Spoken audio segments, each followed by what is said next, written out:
After this week's episode on the 504 sit-ins, we are returning to the topic of disability rights for our Saturday Classic with something that took place a few years earlier than that.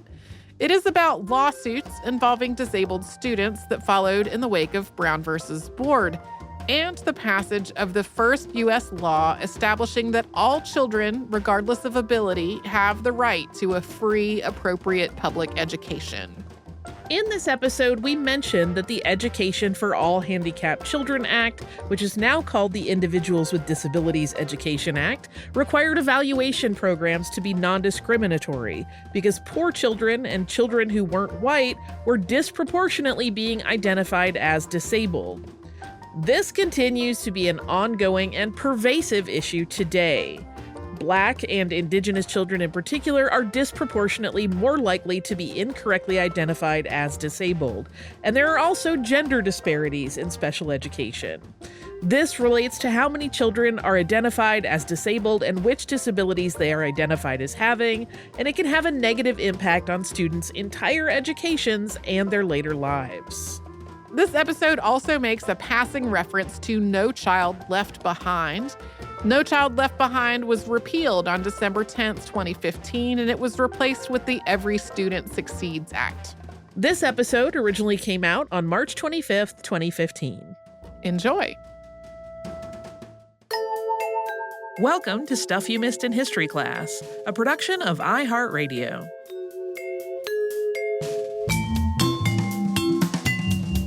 Hello and welcome to the podcast. I'm Tracy V. Wilson. And I'm Holly Fry.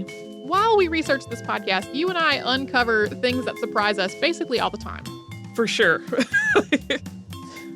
So sometimes, though, we discover things that surprise us, and the fact that we are just learning this is also in itself surprising because we should have known about that before because of various things in our background. In this case, my mom spent most of her career working with people who had a range of disabilities. First, she was a teacher for adults with disabilities, and then she worked in a couple of different roles at a residential care center for children who had multiple disabilities, most of whom really needed full-time care. My aunt also taught third grade special education for nearly her whole teaching career, and one of my first jobs as a writer was writing for a company that sold educational supplies, and they had a whole business unit that dealt specifically with products for children who had special needs.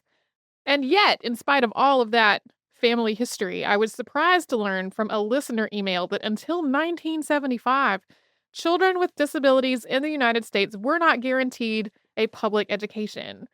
Listener Amy wrote in to tell us about this aspect of Brown versus Board that I hadn't known about before. After the Supreme Court ruling that the practice of segregation based on race was unconstitutional came out, it sparked a similar series of cases that were related to children who were at that point either segregated into different classrooms or restricted from public schools entirely because they had a disability. So that is what we're going to talk about today.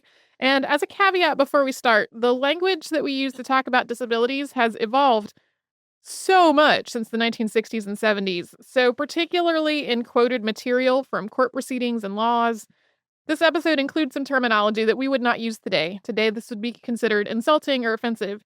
We're going to note those as they come up, but just as an advanced warning, there are words we're going to use that today we absolutely would not be using in that way. So, to kick it off, the first U.S. state to pass a compulsory school attendance law was Massachusetts, and it did so in 1852, having passed a similar law when it was still a British colony more than 200 years prior to that. Other states followed suit, and these laws required children in a specific age range to attend school, and parents whose children didn't go to school or get an equivalent education at home faced prosecution. However, most states granted exceptions to their compulsory attendance laws in the cases of children who had disabilities. These children weren't permitted to enroll in public schools at all, or if they were allowed to enroll in school, they were kept in separate, segregated classrooms away from other children, regardless of the nature of their disability or what kind of education that they needed.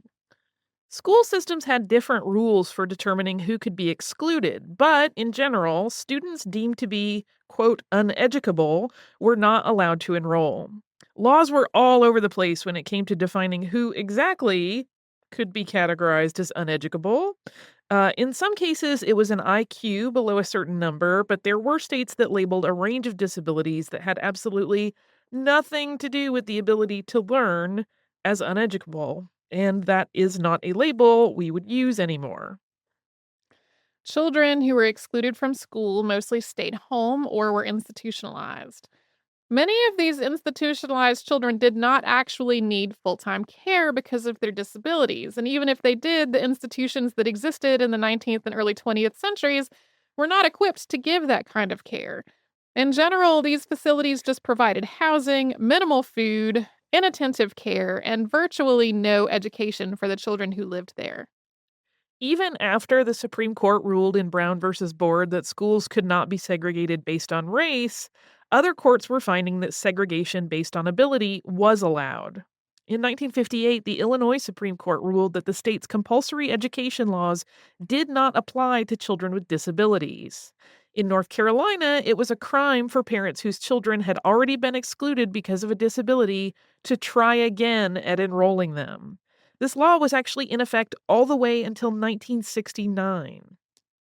So, apart from the fact that children were being denied an education, the Supreme Court opinion in Brown versus Board had outlined very eloquently a number of ways in which segregation based on race was psychologically harmful.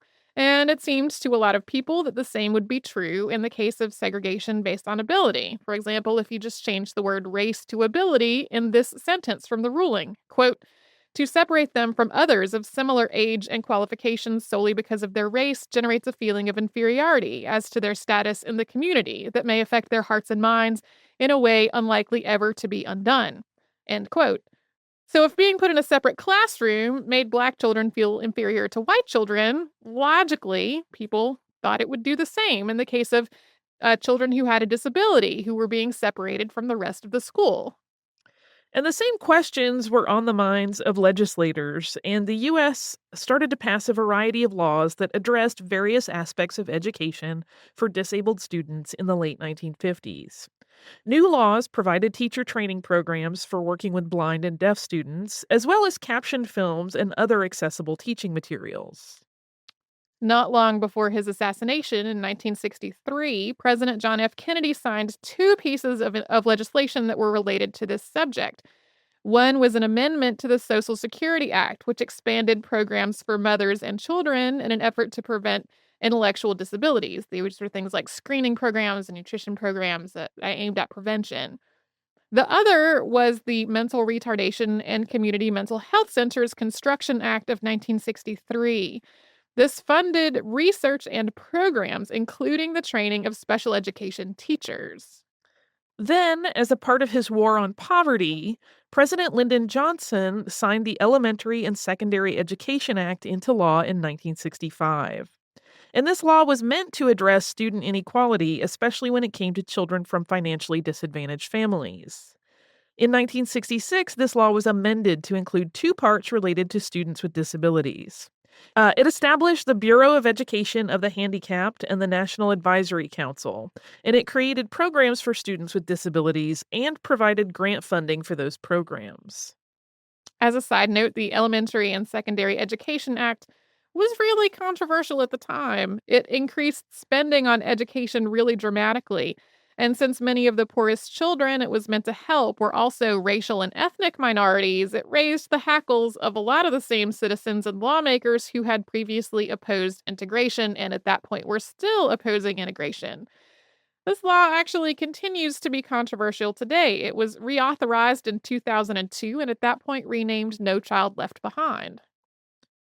Additional laws expanded access to services through the 1960s, and in the early 1970s, two court rulings outlined the idea that all children had the right to a free, appropriate public education. We're going to talk more about that after we have a quick word from a sponsor.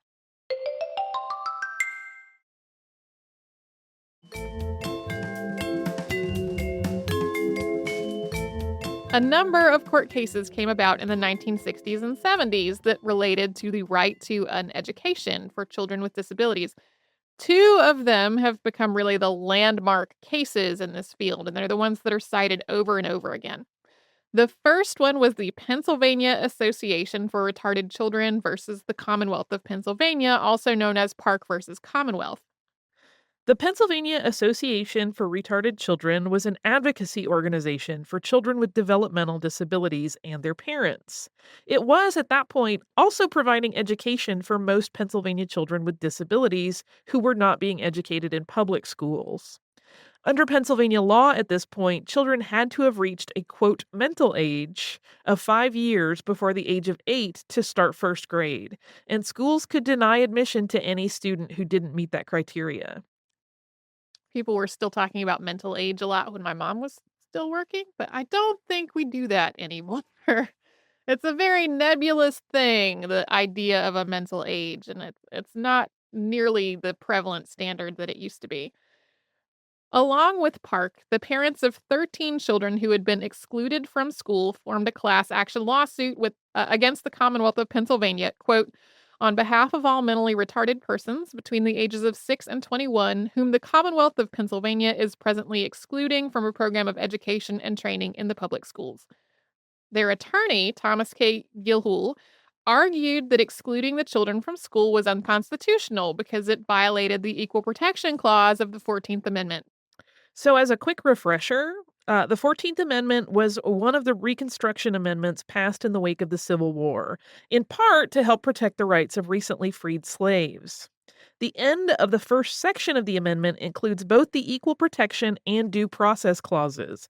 Quote, no state shall make or enforce any law which shall abridge the privileges or immunities of citizens of the United States. Nor shall any state deprive any person of life, liberty, or property without due process of law, nor deny to any person within its jurisdiction the equal protection of the laws. Pennsylvania's defense was basically to cite the laws that were already on its books. One was the law we just talked about that required a mental age of 5 years. Another relieved Pennsylvania of the obligation to educate children who were, quote, uneducable and, quote, untrainable. The Commonwealth also argued that educating these children would create an undue financial burden on the government of Pennsylvania. The case was settled before the U.S. District Court for the Eastern District of Pennsylvania. Judge Thomas Ambrose Masterson ruled that yes, it was unconstitutional for Pennsylvania to interfere in any exceptional child's right to an education. And the Commonwealth was deemed to be responsible for providing a free education for all children between the ages of 6 and 21, regardless of their ability. The Commonwealth was also required to offer free preschool to all students, regardless of ability as well.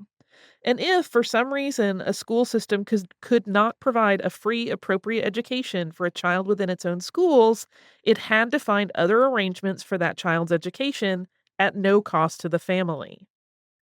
The other case that's most cited in this context is Mills versus Board of Education of the District of Columbia, or Mills versus Board. This was another class action suit, and this time it involved 7 children who had been excluded from school in the District of Columbia. The case is named for plaintiff Peter Mills, who at the time of the proceedings was 12 years old and a ward of the district. He had been excluded from school in 4th grade due to a, quote, behavior problem. Another plaintiff, Dwayne Blackshear, was also excluded because of a behavior problem, and the remaining plaintiffs were reported to have been excluded for a number of intellectual disabilities and medical conditions. The 7 plaintiffs had been trying to get access to public education for the 1971-1972 school year, and after failing to get results by going through normal channels, filed their suit on September 24, 1971. On December 20th, 1971, the court signed an interim stipulation that 4 of the plaintiffs get access to a public education that would meet their needs by January 3rd of 1972, and that the Board of Education take a series of steps to identify other children in need of special education services and figure out how to provide them with an education. The ruling that I was reading did not get into why only 4 of the children were ordered to be enrolled in school immediately, based on the descriptions of the various plaintiffs that are included in the ruling. I think it was just an issue of we need to figure out more accommodations for these, but let's go ahead and get these into school. Gotcha. That is sort of my conclusion, but it wasn't really spelled out that clearly. However, the Board of Education missed this January 3rd deadline, and it continued to miss new deadlines as the judge ordered them, and so the plaintiffs had to keep bringing the matter back before the judge. It dragged on for months before Judge Joseph Cornelius Waddy ruled that excluding these children was a violation of their constitutional rights. He cited Brown versus Board and Bowling versus Sharp as precedents. Those are all things that we've talked about during our two-parter on Brown versus Board, along with a number of other civil rights cases. And he found that the whole process of excluding children from school violated their due process clause of the Fifth Amendment. We've kind of alluded before to the way the 14th Amendment is worded applies to states and not to the District of Columbia, which is why this really focused on Fifth Amendment rights rather than 14th Amendment rights.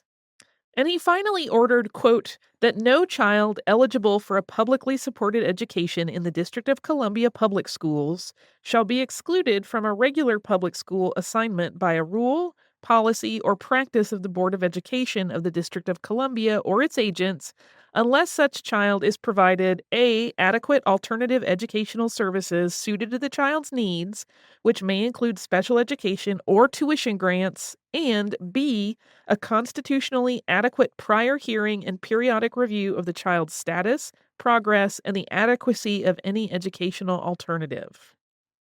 So, to be very short, that says you cannot exclude children from school without providing them an alternate education that's suitable for them.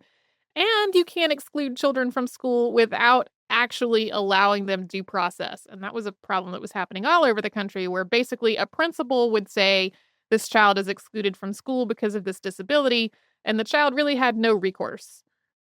There was no due process in that situation. So this brings us to the first federal law that guaranteed the same thing that Judge Waddy had just guaranteed in the District of Columbia. And we'll talk about this after another brief word from a sponsor.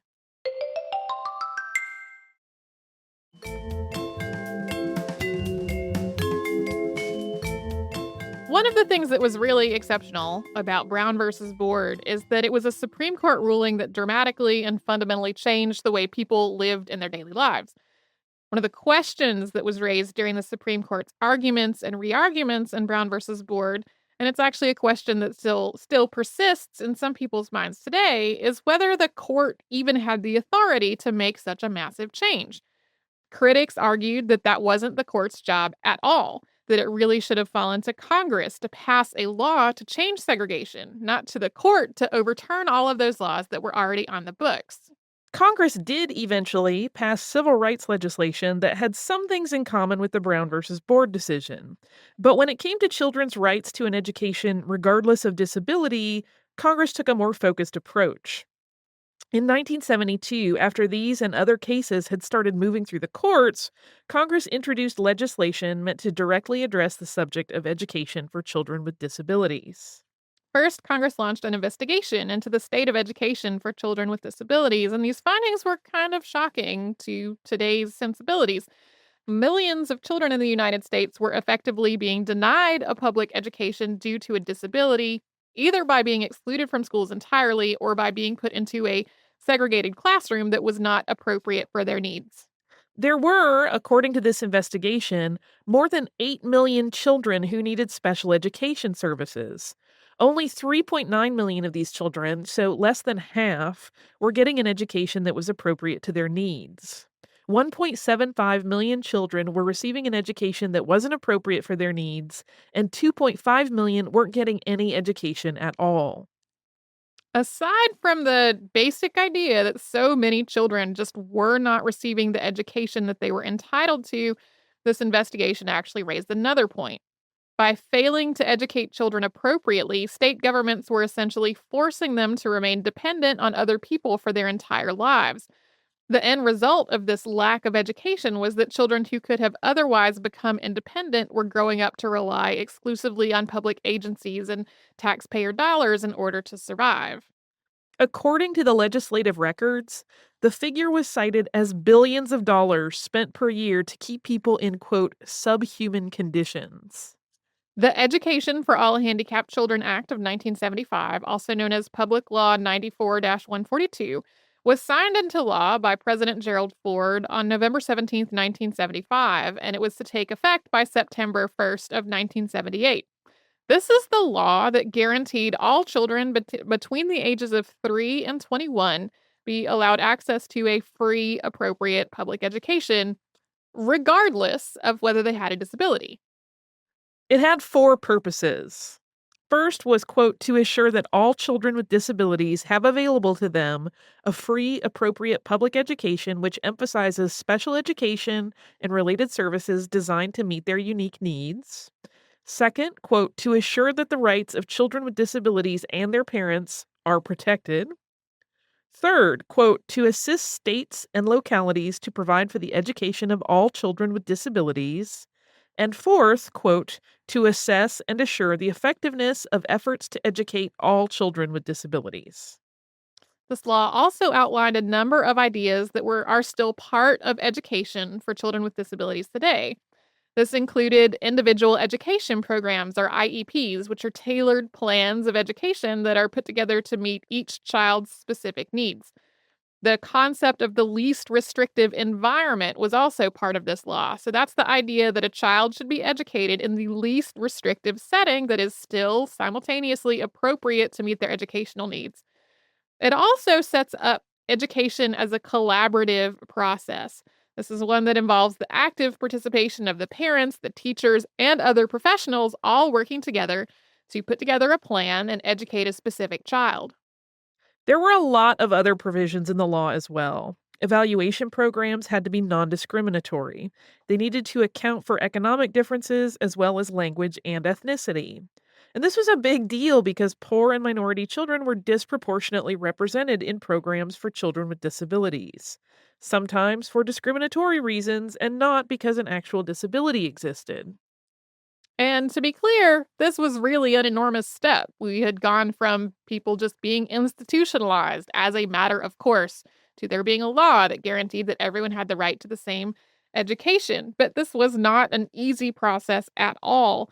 And it wasn't even one that a lot of people had high hopes for when the law was originally passed. President Ford himself said, quote, "Unfortunately, this bill promises more than the federal government can deliver, and its good intentions could be thwarted by the many unwise provisions it contains. Everyone can agree with the objectives stated in the title of this bill, educating all handicapped children in our nation. The key question is whether the bill will really accomplish this objective." And as people's understanding of what was actually needed and how it would work progressed, Public Law 94 142 was amended several times between 1975 and 1997. In the 1980s, amendments expanded the scope of the law to include services that started from birth, as well as transition services from graduation into adult living. In 1990, the law was reauthorized, and at that time it was renamed the Individuals with Disabilities Education Act, or IDEA. It was reauthorized again in 1997, and this reauthorization involved research into the outcomes of special education. In other words, what had actually happened to special education students. And the research was not particularly positive. Special education, quote, has been impeded by low expectations and an insufficient focus on applying replicable research on proven methods of teaching and learning for children with disabilities. So, while at times this progress has been slow or faltering, overall things have improved over the last 40 years. The majority of children with disabilities now go to neighborhood public schools and are educated in regular classrooms, and both the graduation rates and employment rates after graduation have increased, along with enrollments into secondary schools by students who have disabilities. The number of college freshmen with disabilities has tripled since 1978.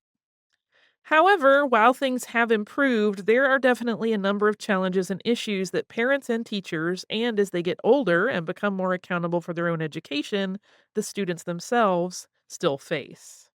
Yeah, most of the parents I know whose children have some sort of disability have talked really candidly about various struggles. Like they will have teachers who they love, and the teachers are obviously doing the best that they can with the resources that they have, but they're like still struggles in getting IEPs put together and approved and having them implemented once they actually uh are put together. So it's definitely not a perfect process yet, but it's also one that has certainly come a long, long way since 1975.